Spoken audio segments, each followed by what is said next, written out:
கொக்கோ சேவல் ஒண்ணு என்ன சொல்லி கூவுது கொக்கரிச்சி நிற்கும் போது என்ன பேரு கூறுது மனமே படை வீடு நீ தேடி வா என செய்தி அது கூறி சுத்தி வருகுது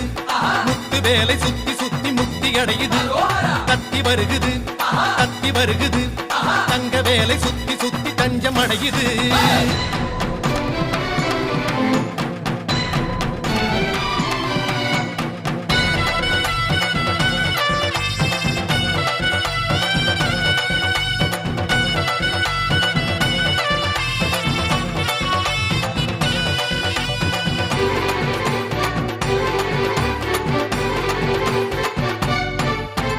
திருநீரு பூசிக்கொள்ளும் தெய்வானை மன்னவனை திருப்பரங்குன்றத்திலே காண்போமையே